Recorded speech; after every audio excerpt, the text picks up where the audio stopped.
En el video anterior sobre esta visita al espectacular ex convento de San Miguel Arcángel, que tienes que ver antes de echarte porfa, te lo dejo en la parte de arriba, me quedé en mostrarles la parte aterradora de un lugar que fue fundamental para alimentar el espíritu de los frailes franciscanos.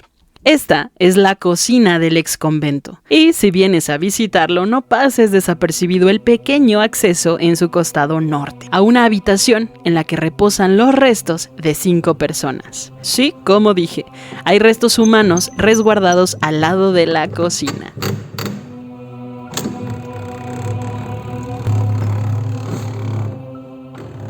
Dos de ellos se presume que fueron de frailes, con vestimenta en color azul, lo que indica que el presunto color café del sayal de los franciscanos no fue siempre café. Otro es el de una mujer, creo que no identificada, el pequeño cuerpo de un bebé y en la parte superior, como si de un vigilante se tratara, un cráneo.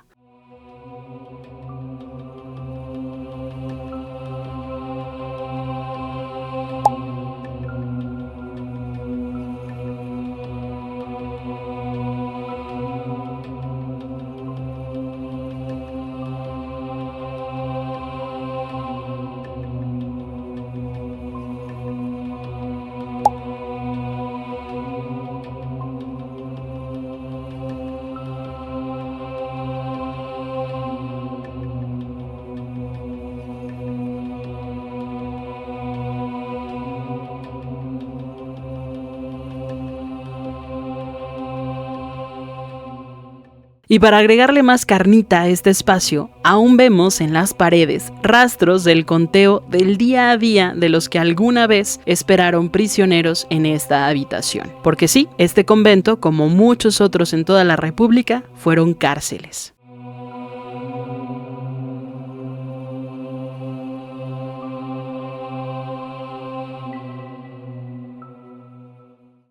Después de ese momento tan turbio, vámonos a la sala de Profundis.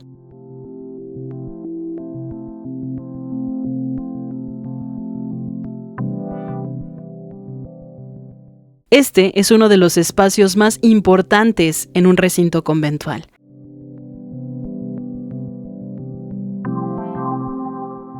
Este es un lugar de reflexión y espiritualidad, ¿adivinen? Sí. Profunda, en la que se reafirma la identidad religiosa de los frailes. Para ello, tenemos estos murales, y van a ser los que le recuerden a los frailes de dónde vienen. Vamos a poder ver santos, empezando por supuesto por San Francisco de Asís, nuestro rockstar fundador de la orden, y 4 escenas de su vida.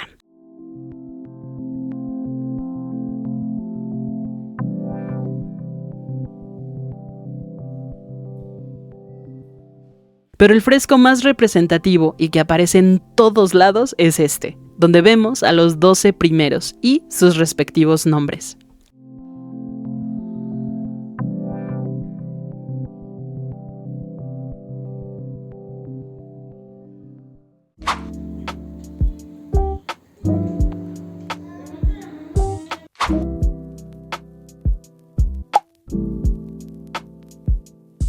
Este es un lavabo colectivo, sumamente interesante y, en mi opinión, muy bello. Está tallado en piedra y además está policromado. Tenemos varios motivos florales que tienen varios colores, como el sepia, vamos a ver el verde, una especie de morado, creo, y tiene cerámica de talavera en la zona del agua y donde se pone el jabón.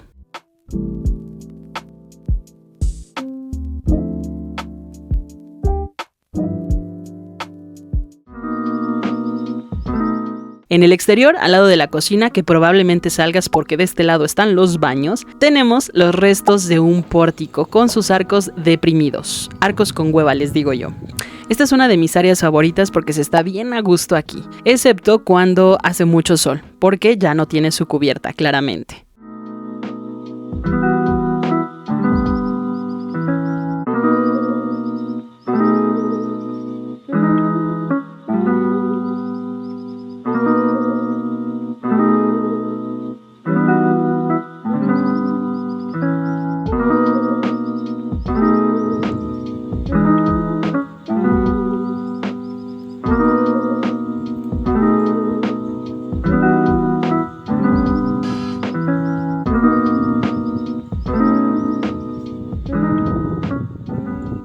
Esa de allá es la huerta.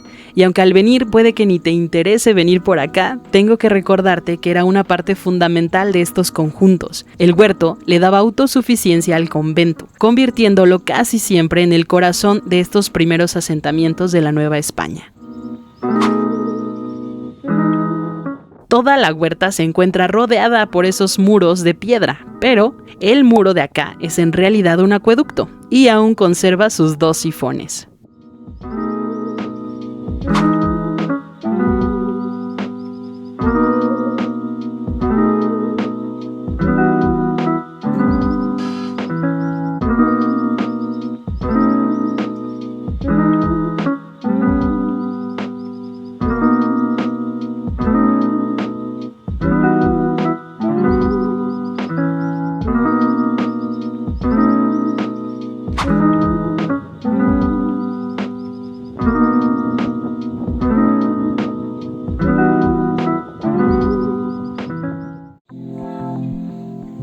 Ahora sí, vámonos para arriba.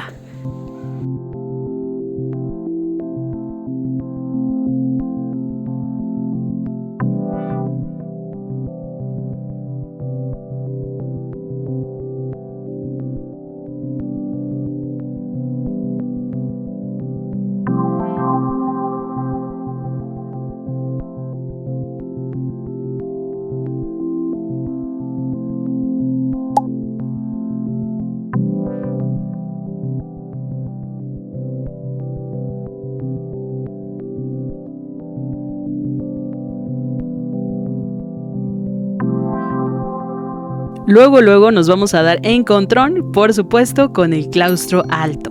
Alrededor vamos a ver algunos nichos y capillas con altares sencillos, pero ricamente decoradas con pintura mural, para continuar con este hábito ceremonioso de la procesión y enriquecer la espiritualidad de los frailes.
Personalmente me encanta este claustro alto. Yo quisiese andar por aquí, por estos pasillos, con un vestido de la época, espantando gente, claro que sí.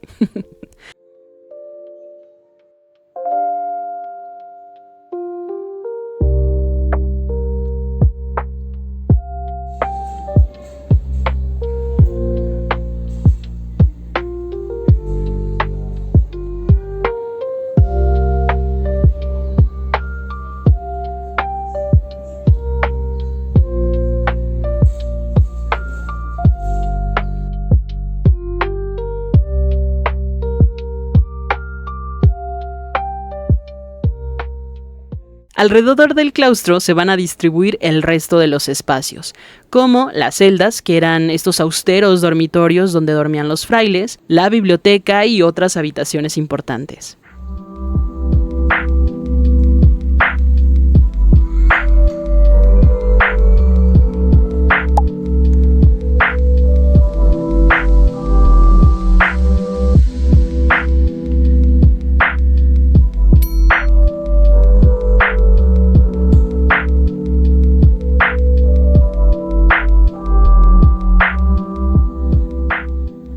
Cuando vengan, traten de asomarse un poco por el interior de las celdas porque van a poder ver el sistema constructivo de estos espacios y es bastante interesante. Aunque creo que ya no los dejan pasar, pero miren, ustedes asomen tantito la cabeza, yo creo que no va a pasar nada.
Una vez que todo este tumulto conventual se concluía, ahora sí se venía la etapa final, que era la de construir el templo.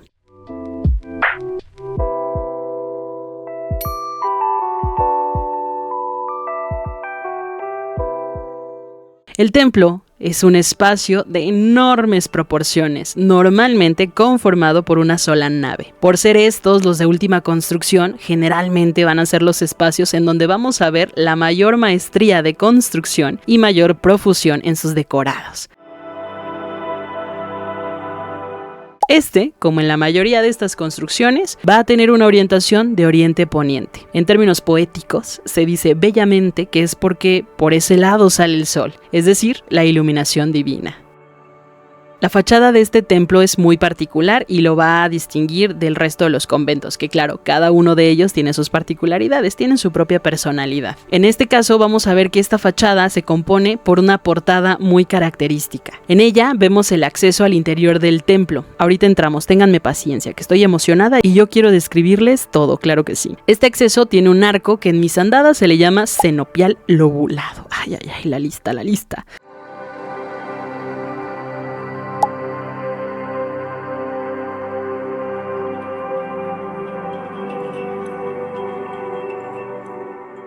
Tenemos varios elementos en el resto de la portada, como en el cuerpo del alfiz. ¿Se acuerdan de lo que era el alfiz? Espero que sí. Tenemos este cordón franciscano, además de 7 escudos en alto relieve.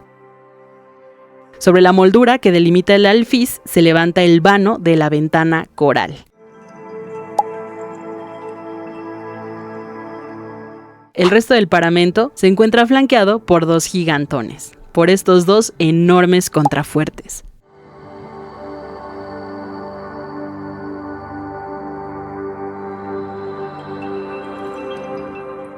Todo el templo está coronado por estos elementos que se les llama almenas, en este caso almenas defensivas, que dicho sea de paso se agregaron presumiblemente ya a principios del siglo XX, pero si alguien tiene otro dato por favor dígamelo. Al lado norte aparece una espadaña que es de un solo querpower y al costado derecho vamos a ver la torre campanario que también se agregó muchos años después de la construcción del templo.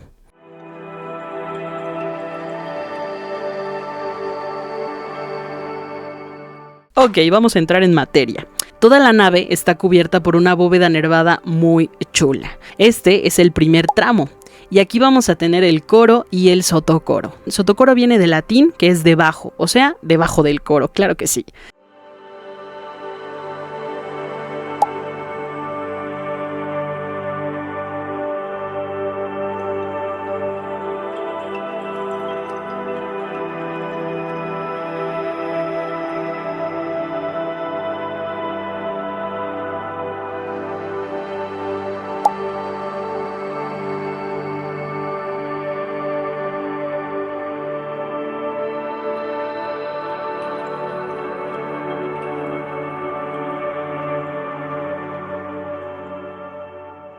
Una parte importantísima de este templo está aquí, en lo que es el segundo tramo lado norte, porque se encuentra la puerta lateral, que en las construcciones franciscanas recibe el nombre de porciúncula.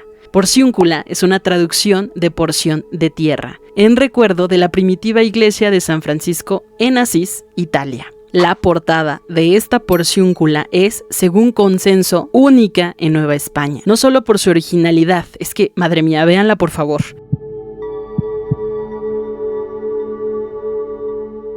Sino por su importancia, por supuesto, simbólica, y que además se considera globalmente afiliada al estilo mudéjar. A ver, el arte mudéjar aquí no es solo evidencia de que fuimos bañados de una riqueza cultural hispana, sino también árabe. Prueba de ello, la destilación. Dios bendiga a los árabes. Y todo esto va a venir y se va a mezclar con aún más riqueza, con mano y visión indígena que la vuelven aún más rica en decoración y simbolismo.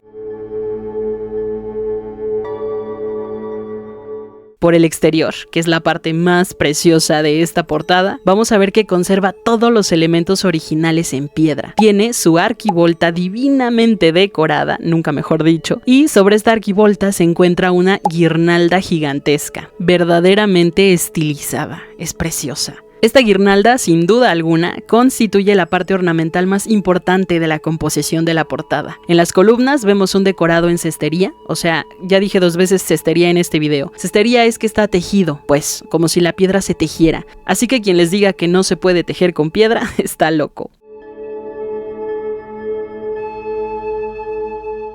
Finalmente, lo que vemos en el fuste de la columna es un gran escudo que representa símbolos pasionarios, claro que sí.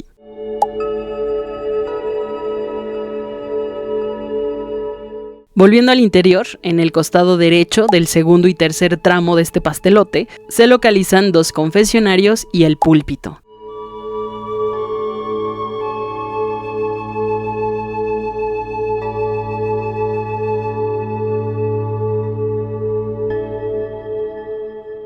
Del mismo lado, en el último tramo, se encuentra la puerta de acceso a la sacristía, y esta puerta merece una atención especial. Vean qué chulada de maíz pinto.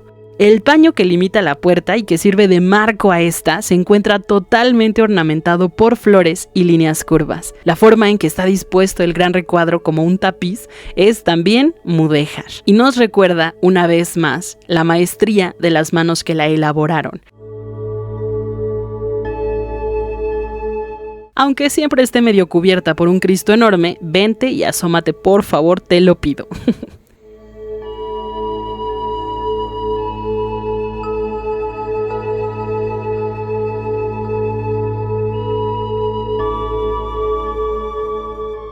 Este es el cuarto tramo, llamado ábside, que está rematado por el retablo mayor. Ahorita me enfoco en este precioso retablo, espérenme tantito. Y vamos a tener un muro testero en media luna cubierto por su distintiva bóveda nervada, un espacio cuya forma se ve mucho mejor desde el exterior. Finalmente, en todo el perímetro, en los lados norte y sur de los muros del templo, vamos a encontrar pintura mural y retablos que flanquean cada tramo. Y esta pintura mural seguramente puede asustar a uno que otro visitante sensible. Sin duda, estos frescos me fascinan porque dan miedo. En general, son frescos con escenas procesionales. La verdad es que sí, tengo que admitirlo, transmiten una esencia de penitencia muy lúgubre, aunque creo que esa es la intención, ¿no? Se cree que la secuencia de los murales comienza con la escena de, por supuesto, el descendimiento de la cruz, que está situada sobre la porciúncula. La escena es, por supuesto, en la rocosa colina del Calvario. Hay 4 frailes franciscanos que van a bajar el cuerpo de Cristo de la cruz, creo que todos conocemos esa escena, y vamos a ver también las figuras afligidas, por supuesto, de la Virgen María, de Juan el Evangelista y de María Magdalena. La procesión probablemente continuó hacia el altar principal y luego se reanudó a lo largo de la parte sur hacia la entrada principal oeste. Mi favorito sin duda es el fresco que se encuentra en el segundo tramo lado sur, que es usualmente el que a la mayoría de los visitantes les da un poco de ñáñaras. podemos ver que el mural se divide en tres niveles de penitentes. Son 2 niveles de penitentes descalzos y encapuchados, y por supuesto flagelantes, que están vestidos en blanco, entre los que se incluyen mujeres y niños. Todos caminan en una sombría procesión con flagelaciones, cruces y rosarios. Entre ellos tenemos filas sombrías de figuras negras que están encapuchadas. En realidad no son negras, sino que visten el hábito franciscano, que en teoría deberían de ser cafés. Llevan insignias de la cofradía y por supuesto los instrumentos de la Pasión de Cristo. Si lo que quieres tú, mi compatriota, sí, a ti te hablo, es empezar a buscar el oro que se robaron los españoles, tendré que pedirte que, contra toda intuición, empieces por buscarlo en templos como este. No en España, sino aquí, en territorio nacional. Y uno de esos lugares, para empezar, puede ser Huejotzingo.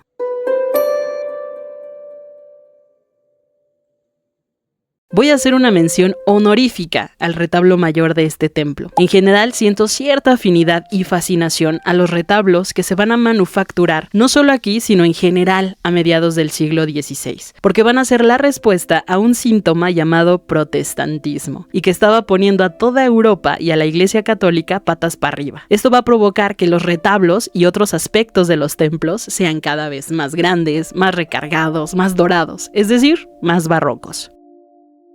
Entre los poquísimos retablos originales del siglo XVI completos que quedan aquí, muchos estudiosos coinciden en que este es el más significativo de esta época. La principal función de estos retablos era didáctica. Su composición iconográfica va a describir, por medio de óleos y de tallas, pasajes de los evangelios y, por supuesto, de la vida de los santos. Por este medio, se trataba, con éxito, de transmitir a los nuevos feligreses una visión de la divinidad. Claro, todo muy bonito, muy poético, pero nadie escapa de la burocracia, maldita burocracia. Para poder hacer un retablo como este, se necesitó de algunos factores fundamentales. Primero, y más claro que el agua, un patrocinador. Este podía ser un benefactor, una congregación, cofradía o algún gremio. Y obviamente, además de sufragar los gastos, estos determinaban la o las advocaciones que querían. Claro que sí, el que paga manda. Venía después conseguir un alarife o arquitecto para el diseño del retablo, y después de estudiarlo y de aceptarlo, se efectuaba un contrato ante notario. Afortunadamente existen varios de estos contratos que nos van a dar información importante de quiénes lo elaboraron, en qué fecha lo hicieron, el tiempo de elaboración e incluso el costo del mismo. Entre los artistas que trabajaron en este retablo están, por supuesto, el famoso Simón Pereins como principal pintor y, por supuesto, Andrés de la Concha. Las esculturas son de Luis Arciniaga y de Pedro Requena. De Requena fueron 17 las esculturas, además del relieve de la estigmatización. Y finalmente será Marcos de San Pedro el Dorador, aparte de otros artesanos y aprendices. Este retablo, como muchos, comienza por una base que está formada por 4 medallones, en los que se representan a los 12 apóstoles, en grupos de 3. Esto quiere decir que sobre los hombros de los discípulos de Cristo, primero predicadores y cofundadores de la iglesia, va a erigirse el edificio simbólico de la cristiandad. Debajo, de hecho, de este retablo descansan los restos de algunos frailes. Quiero hacer aquí una recomendación, y es lo que yo he aprendido también. Por favor, si alguno de ustedes tiene en su poder o es parte de la comunidad que quiere ayudar a limpiar los templos que son parte de su comunidad, por favor no los limpien con trapos mojados. Es más, hasta con trapos secos es peligroso hacerlo. Miren, si algo que he aprendido en estas andadas es que en temas de restauración, hasta para sacudir de polvo se tiene que tener un cuidado casi quirúrgico. Sé que la intención es buena, pero pueden hacer que se vayan costras enteras de dorado o de capa pictórica de hace siglos. El cuidado de esos bienes tan preciados empieza con nosotros, así que tengamos mucho cuidado y consultemos siempre con expertos que nos puedan guiar, pero tratemos de ser lo más cuidadosos posibles con este tipo de artefactos que tienen tantos años en nuestros templos.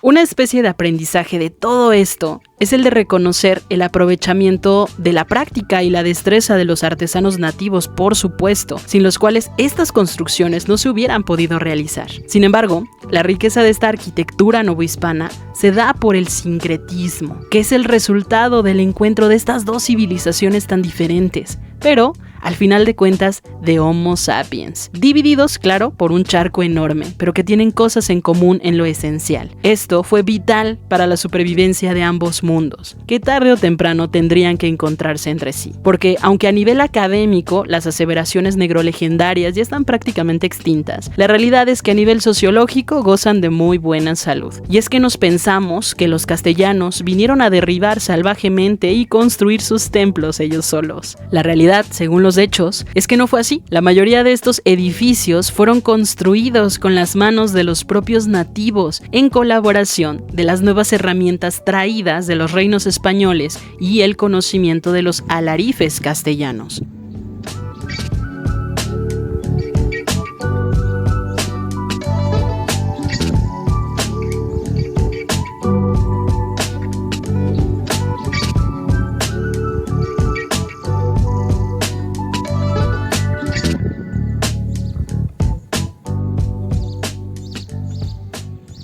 Estos primeros misioneros constructores, llamados alarifes, que es un término que ya está en desuso en la práctica, es un término que se acuñe en la península ibérica y que hace alusión a un arquitecto, pero en mayor medida a un albañil, los verdaderos constructores de nuestra civilización. Estos alarifes, pioneros de la arquitectura monástica en el siglo XVI, no eran arquitectos en los reinos de la corona española. Lo que sí es que tenían muy buena voluntad, inteligencia, dedicación y sobre todo tenían su celo apostólico.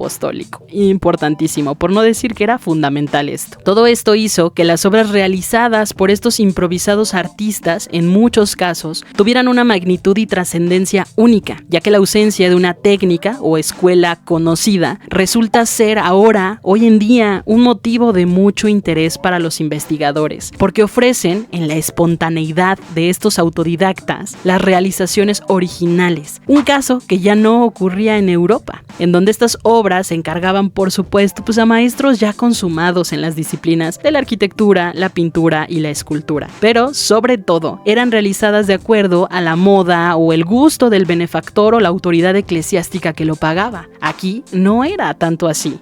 Casi era este es su templo, píntenlo y decórenlo a su gusto, y como vayan entendiendo. Y claro, esto va a facilitar un montón el proceso de evangelización en lo que se convertiría en el virreinato de la Nueva España, y que llegaría a situar a Nueva España como el reino más rico de la corona española y uno de los reinos más importantes del mundo en el siglo XVII.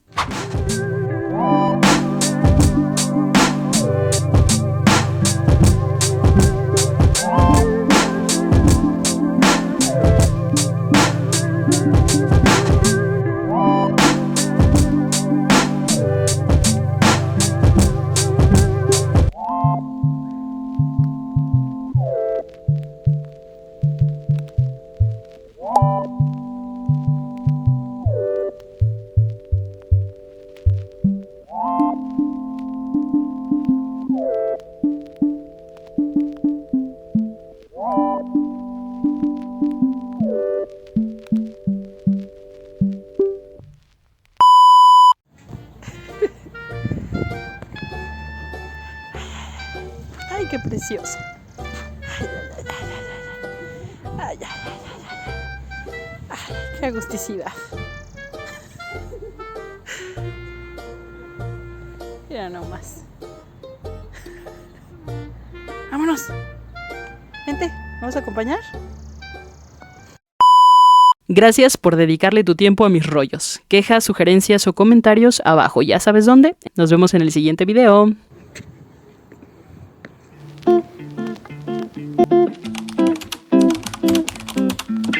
Thank you.